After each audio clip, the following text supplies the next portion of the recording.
Hello दोस्तों, आपका Shyam biology classes में आपका स्वागत है। आशा करता हूँ कि आप लोग अच्छे होंगे। तो आज का टॉपिक चल देखते हैं हम लोग। आज हम बताएंगे आपको राइबोसोम के बारे में, जो कि राइबोसोम सबसे पहले इसका डिस्कवरी देखते हैं। राइबोसोम है क्या? राइबोसोम एक की डिस्कवरी जॉर्ज ई पैलाडे ने किया। कब किया था? 1950 में किया। और ये पैलाडे ने सबसे पहले देखा कहाँ था? सबसे पहले पादप कोशिका में देखा। सबसे पहले पादप कोशिका में देखा। अगर देखा जाए तो राइबोसोम को हम लोग तीन नाम से जानते हैं। प्रोटीन की फैक्ट्री, प्रोटीन की फैक्ट्री। दूसरा क्या है? कोशिकांगों में कोशिकांग कहते हैं। तीसरा क्या है? ये जो राइबोसोम होता है ये सर्वव्यापी कोशिका होते हैं। ये सर्वव्यापी कोशिका होते हैं। अब इसके आगे हम देखते हैं कि राइबोसोम का फंक्शन, मतलब राइबोसोम कार्य कैसे करता है। राइबोसोम का देखिए, राइबोसोम प्रोटीन संश्लेषण करते हैं, प्रोटीन को संश्लेषित करते हैं।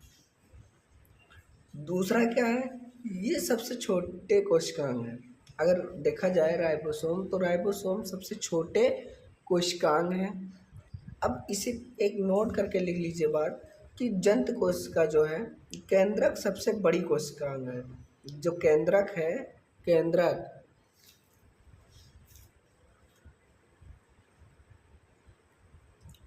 जो केंद्रक है, केंद्रक सबसे बड़ी कोशिकांग है।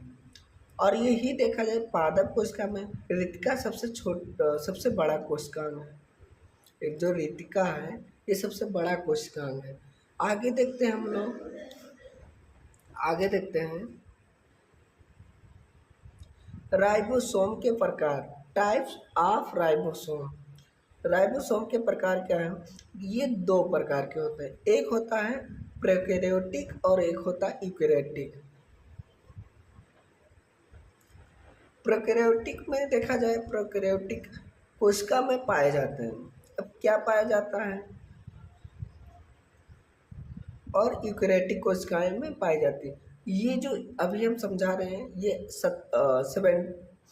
70x है और 80x है। ये S का मतलब होता है शेप्ड वर्ग, और ये 80S शेप्ड वर्ग। ठीक, आगे चलते हैं। यहाँ हमने बता भी दिया है कि यस का मतलब होता है शेप्ड वर्ग।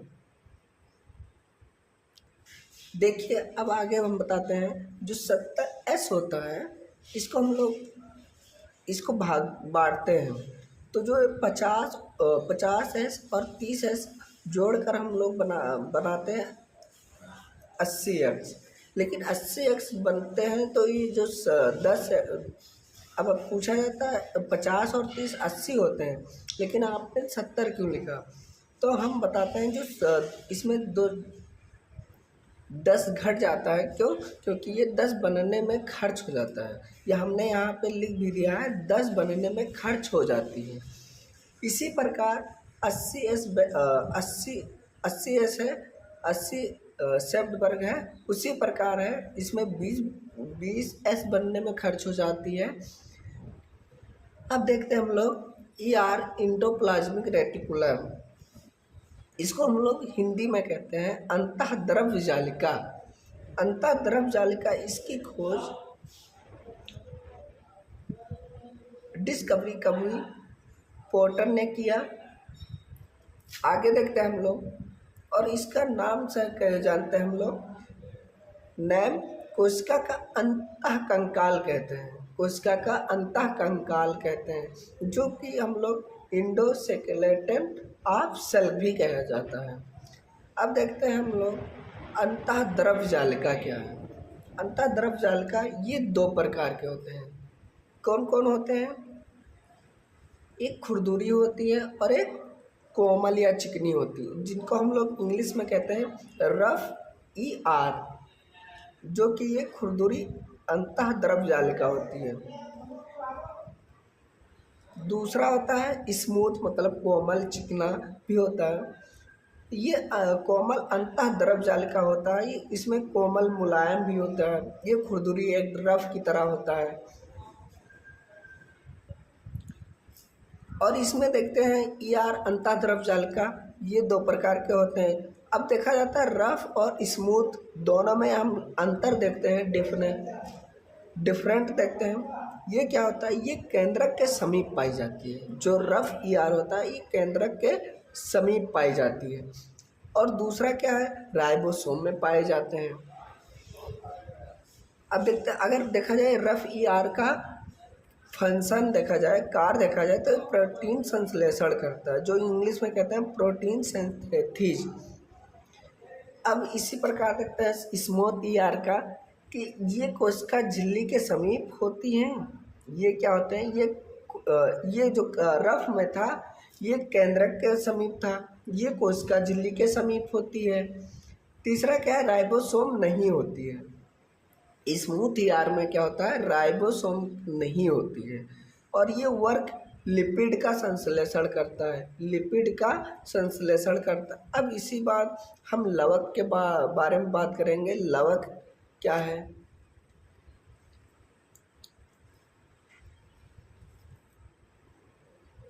देखते हैं हम। लवक की खोज अर्नेस्ट हैकेल ने किया। जो अर्नेस्ट हैकेल एक वैज्ञानिक थे, और ये कब किए थे, 1866 में किए। इतना आपको समझ में आ रहा हो तो चैनल को लाइक करिए, सब्सक्राइब करिए, कमेंट ज़रूर करें। अब देखते हैं जो लवक है ये कितने होते हैं। ये दोहरी झिल्ली कोशिकांग है। ये जो है ये दोहरी झिल्ली कोशिकांग है। ये केवल पादप कोशिका में पाए जाते हैं। ये सिर्फ पादप कोशिका में ही पाए जाते हैं। ये पादपों में रंग क्या होता है, रंग, प्रकाश संश्लेषण और भोजन को संचय करते हैं, मतलब अपनी ही द्वारा संचय ही कर लेते हैं। अब देखते हैं हम लोग टाइप्स ऑफ प्लास्टिड, मतलब लवक के प्रकार। लवक के 3 प्रकार होते हैं। एक होता है हरित लवक, हरित लवक को क्लोरोप्लास्ट कहते हैं। वड़ी लवक को क्रोमोप्लास्ट कहते हैं। आवाड़ी लवक को ल्यूकोप्लास्ट कहते हैं। इतना समझ में आ रहा हो तो आगे हम और बता रहे हैं आपको। हम देखते हैं हम लोग हरित लवक क्या, भी जो बताए थे क्लोरोप्लास्ट हरित लवक होता है, जो इसकी खोज एक सिंपल वैज्ञानिक ने किया। हरित लवक अगर पूछा जाए कि हरित लवक के वैज्ञानिक का नाम क्या है, तो सिंपल थे। ये पौधों को हरा रंग प्रदान करता है। अगर देखा जाए हरित लवक, कोई पूछता है आपसे कि हरित लवक क्या प्रदान करता है, तो हरित लवक हम लोग बता सकते हैं कि ये हरा रंग प्रदान करते हैं। दूसरा क्या है, ये पत्तियों में अधिक पाए जाते हैं। तीसरा क्या है, ये हरित लवक में वाड़क पड़हरित पाया जाता है। और ये देखते हैं ये पड़हरित धूप को अवशोषित करता है, मतलब अपनी ओर खींचता है। ये हरित लवक 2 प्रकार के होते हैं, एक ग्रेनम होता है, एक स्ट्रोमा होता है। ग्रेनम क्या मतलब होता है, थाइलोकाइड का समूह है। ये प्रकाशीय अभिक्रिया होती है, इसमें प्रकाशीय अभिक्रिया होती है। और स्ट्रोमा में देखते हैं ये तरल भाग होता है। और ये क्या होता है, अप्रकाशीय अभिक्रिया होती है। अब देखते हैं हम लोग वाड़ी लवक, जो क्रोमोप्लास्ट, वाड़ी लवक को हम लोग क्रोमोप्लास्ट कहते हैं। ये हरे व सफ़ेद रंग छोड़कर सभी रंग प्रदान करते हैं।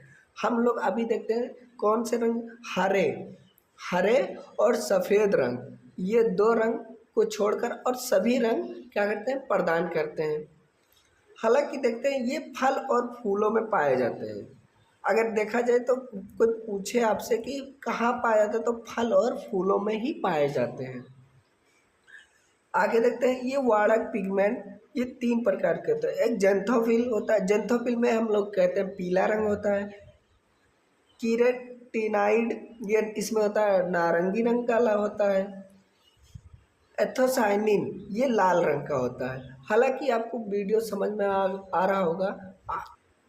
अब उसके बाद देखते हैं हम वाड़ी लवक। ल्यूकोप्लास्ट क्या है, ल्यूकोप्लास्ट ये होता है, ये पादपों को सफ़ेद रंग प्रदान करता है। ये हमने यहाँ लिख भी दिया है, सफ़ेद रंग प्रदान करता है, सफ़ेद रंग प्रदान करते हैं।